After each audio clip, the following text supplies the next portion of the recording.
अनेकांच्या जीवनात बदल घडवणारा, संकटातून मार्ग दाखवणारा आणि दत्तगुरूंच्या कृपेचा अनुभव देणारा हा अद्भुत ग्रंथ म्हणजेच गुरुचरित्र पारायण.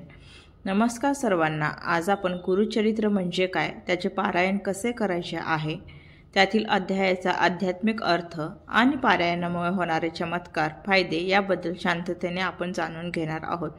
तर हा व्हिडिओ तुम्ही शेवटपर्यंत ऐका. हा व्हिडिओ तुम्ही स्किप न करता शेवटपर्यंत पहा. यंदा 4 डिसेंबर 2025 रोजी श्री दत्त जयंती आहे. जयंती ही गुरुवारी आलेली आहे, त्यामुळे गुरुवार आणि दत्त जयंती हे एकत्र आले आहे. म्हणून मोठमोठ्या जे दत्तगुरूंचे मोठमोठे मंदिर आहे तिथे मोठ्या उत्साहाने ही दत्त जयंती साजरी केली जाते.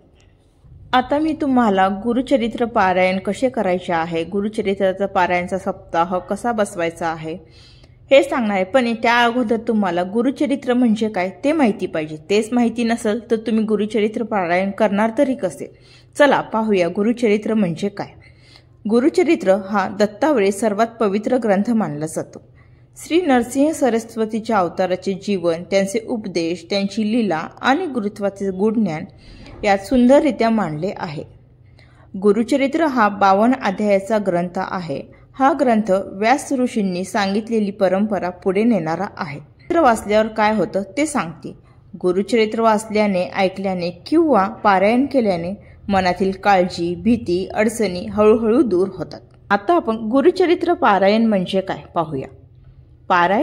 पारायण म्हणजे एक ठराविक कालावधीत संपूर्ण ग्रंथ वाचन.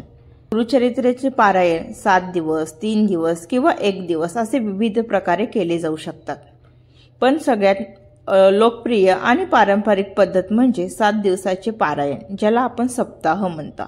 आज मी तुम्हाला तेच सांगणार आहे की पारायण आणि सप्ताह कसा करायचा.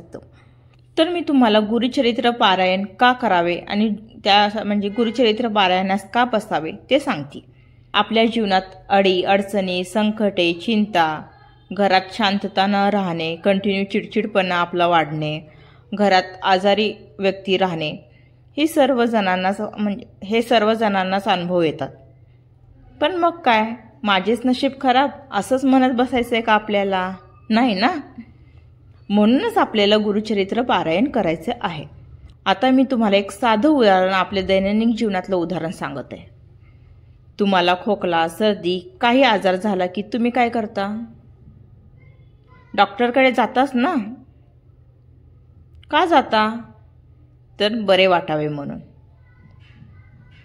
मग ही संकटे, अडचणी दूर करण्यासाठी काहीतरी उपाय तरी केला पाहिजे ना आपण, की नाही?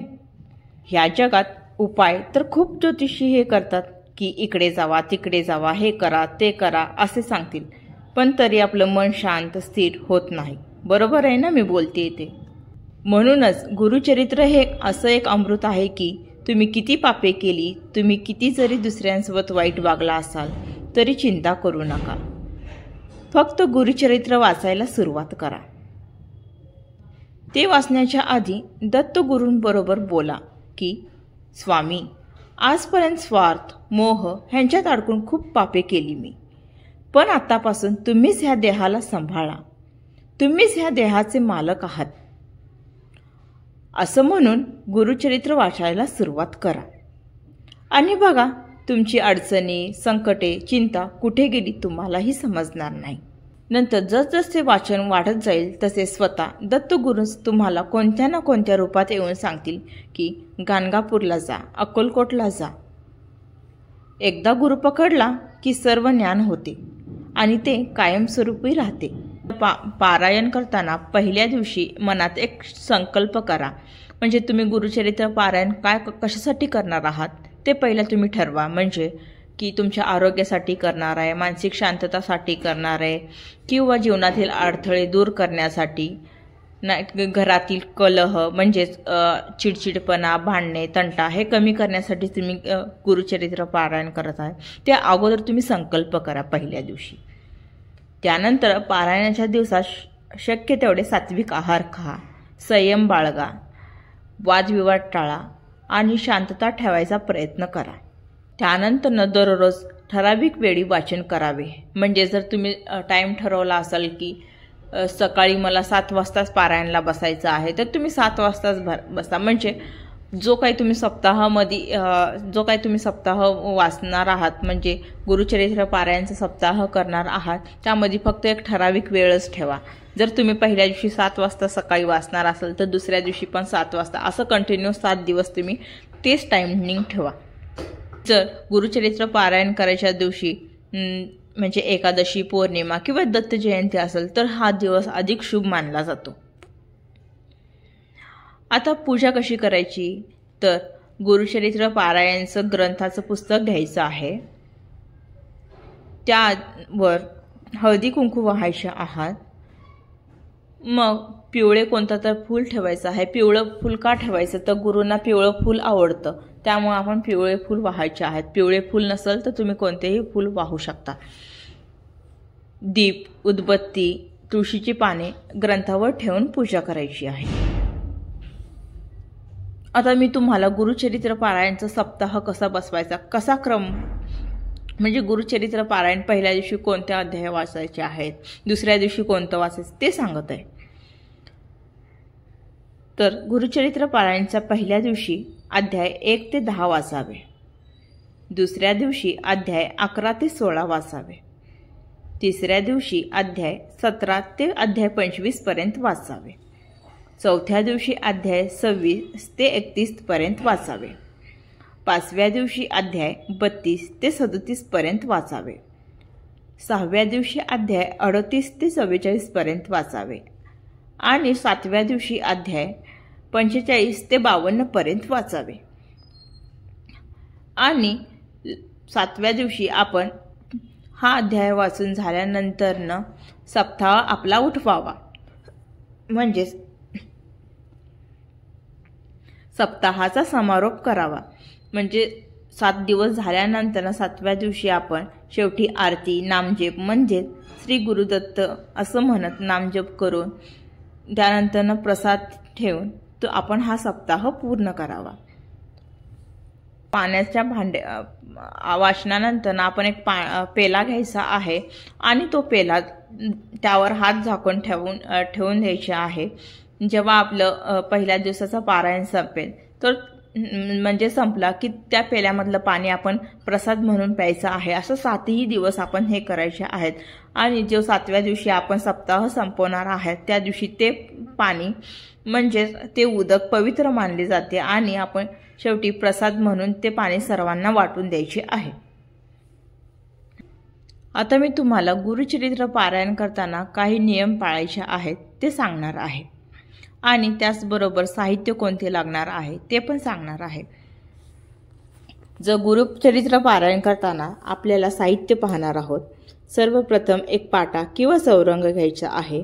त्यावर लाल वस्त्र अंथरायचे आहे आणि एक आसन घ्यायचे आहे. माळ घ्यायची आहे.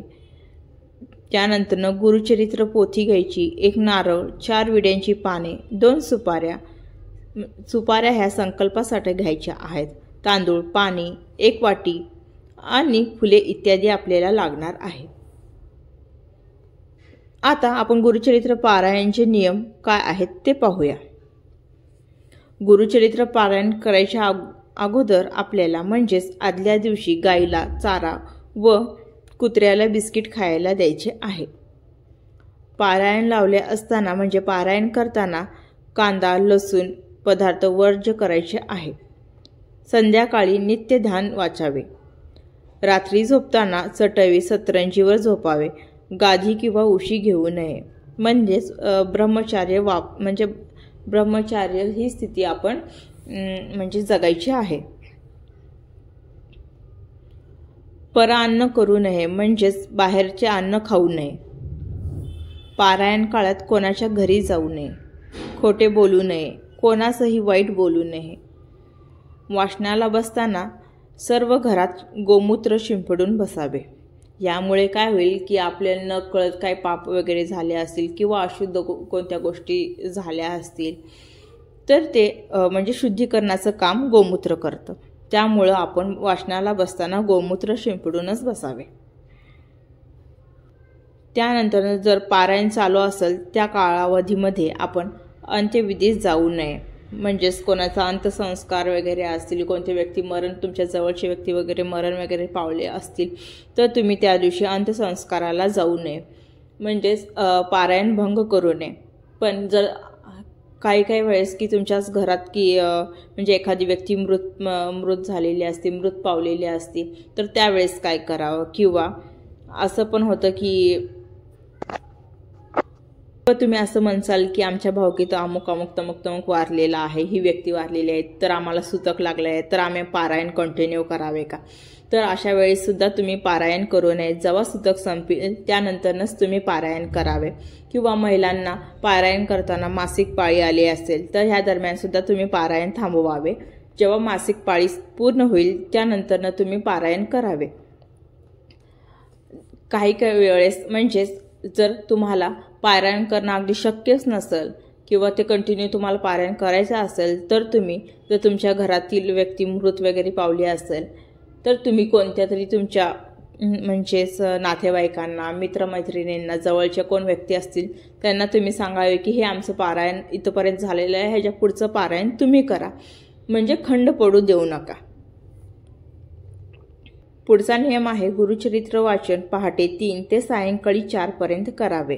म्हणजे 3 ते 4 मध्ये कोणत्याही वेळी तुम्ही पारायण वाचन करू शकता. फक्त 12 ते 12:30 या दरम्यान तुम्ही पारायण वाचन करू शकत नाही, कारण हा काळ दत्त महाराजांचा भिक्षा मागायचा काळ असतो. म्हणून 12 ते 12:30 पर्यंत दुपारी तुम्ही वाचन करू शकत नाही, म्हणजे करूच नाही.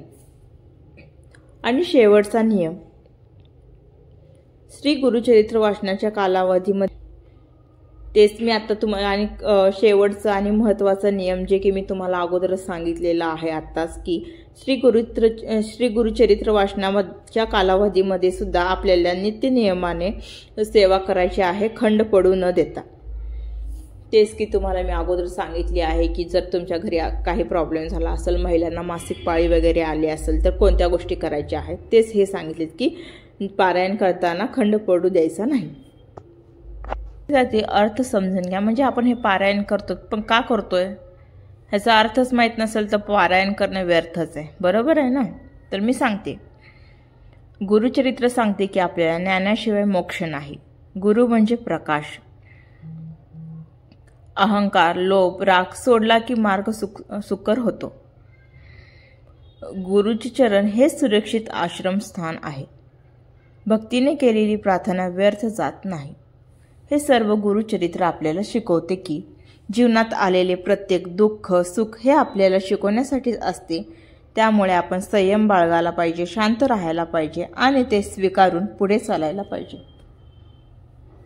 पारायणाचे फायदे तरी काय आहेत हे तुम्हाला मी फायदे अनेक भक्तांच्या अनुभवावरून सांगत आहे.